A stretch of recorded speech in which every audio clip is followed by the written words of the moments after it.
Vamos a darle un vistazo a las noticias más importantes, con el análisis y la cobertura del periódico El Vigía. ¿Qué tal? Bienvenidos. Hoy, 20 de noviembre de 2025, vamos a hacer un resumen con las noticias más importantes de nuestra sección de Nacional y el Mundo, todo directo del periódico El Vigía. Bueno, pues entremos en materia. Empezamos en México, donde la cosa, la verdad, sigue muy complicada en temas de seguridad y de justicia. Y miren, arrancamos con un número que de verdad duele. 5. 5 periodistas asesinados en México en lo que va del año. Y es que no es solo un número, es un golpe directo a la libertad de todos. El caso más reciente, para que se den una idea, es el de Heber López. Él era del portal Noticias Web, allá en Oaxaca. Lo mataron a balazos dentro de su propio estudio. Y lo peor es que esto ya se veía venir. Él ya había denunciado amenazas desde 2019. Y sí, hay 2 detenidos, pero su muerte nos recuerda el peligro constante que vive la prensa en el país. Ahora, vean esta gráfica, porque ponen las cosas en perspectiva, y una perspectiva bastante preocupante. Según datos de artículo 19, si comparamos los primeros 3 años y cachito de cada sexenio, con Fox fueron 6 asesinatos, con Calderón la cifra saltó a 25, pero con la administración actual ya vamos en 28. O sea, estamos hablando del arranque de gobierno más letal para los periodistas en muchísimo tiempo. Ahora vamos a cambiar de tema, aunque lamentablemente seguimos hablando de violencia. Imaginen que les preguntan esto. ¿Conoces a estas personas? ¿Sabes dónde están? ¿Dónde está la casa? Bueno, con esas palabras empezó la pesadilla para una mujer en Morelos. Le pusieron el apodo de Jimena para protegerla. La detuvieron agentes estatales, sin más. Y lo que le hicieron fue terrible. La asfixiaron con una bolsa. La quemaron, la tablearon, le apretaron un dedo del pie con pinzas. Todo para sacarle información. Y esto no fue en un lugar clandestino, fue en un módulo de arresto del municipio. Y la historia no acaba ahí, que es lo más terrible. Un mes después la liberaron. Pero desde entonces, nadie sabe dónde está. Simplemente desapareció. La Comisión de Derechos Humanos de allá de Morelos cree que podría ser un caso de desaparición forzada. O sea, de un abuso de poder a una tragedia todavía mayor. Y bueno, de esta violencia tan directa, pasamos a otro tipo de problemas. Las fallas del sistema. Hablemos de las instituciones públicas, específicamente de salud, que es algo que nos afecta a todos. Y esto nos lleva a preguntarnos algo que está sonando mucho allá en Mexicali. ¿Fue negligencia lo que pasó en el IMSS?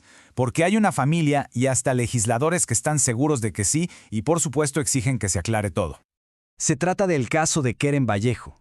Ella murió en la clínica 31 del IMSS poquito después de tener a su bebé. Pero aquí viene lo más increíble. Durante la autopsia que la hizo el mismo personal del IMSS, le quitaron todos los órganos, todos. Imagínense esto, complica muchísimo cualquier intento de hacer una investigación independiente para saber qué pasó realmente.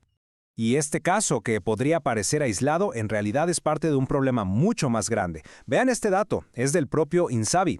En hospitales comunitarios, el 37% de las recetas no se surten completas, o sea, casi 4 de cada 10 personas se van a su casa con el tratamiento incompleto.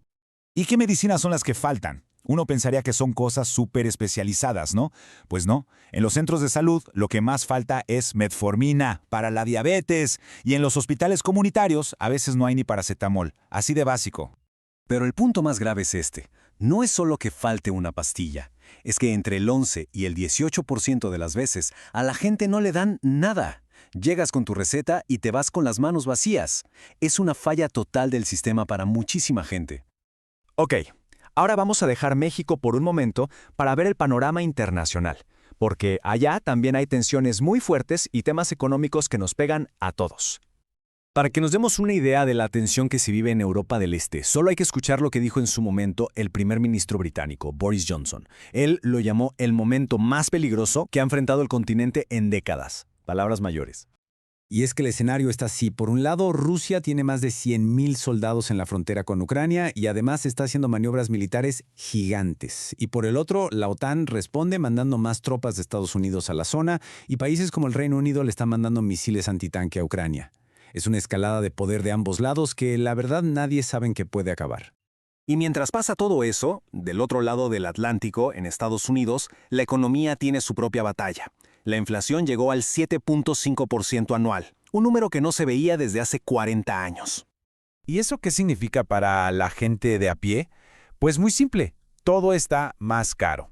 Es un golpe directo al bolsillo que hace que la gente pierda la confianza en la economía.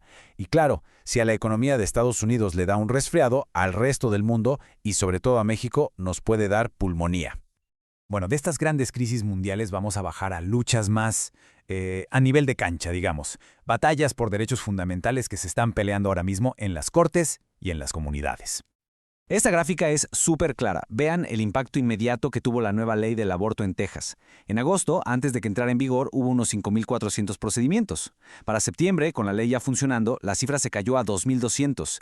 Es una reducción del 60% en un solo mes, lo que significa que muchísimas personas ahora tienen que viajar a otros estados para recibir atención. Y nos vamos a Guatemala, con una historia de lucha que ya lleva generaciones. Es la de la comunidad maya Quechí. Desde los años 60, imagínense, pelean por sus tierras ancestrales. Primero, el Estado dio una licencia minera en su territorio. Luego, en los 80s, la propia comunidad pagó por sus tierras. ¿Pero qué creen? Nunca les dieron los papeles, las escrituras. Hoy por fin su caso llegó a la Corte Interamericana de Derechos Humanos. Y creo que nada resume mejor esta lucha que las palabras de Rodrigo Todd, uno de sus líderes. Por más de 4 décadas han esperado justicia. Más de 40 años. Una frase que lo dice todo sobre la resistencia de un pueblo. Y con esa reflexión terminamos nuestro resumen de hoy. Les hacemos la invitación a que nos sigan en las redes sociales de Periódico El Vigía para que no se pierdan nuestros demás análisis y contenidos. Muchas gracias por habernos acompañado.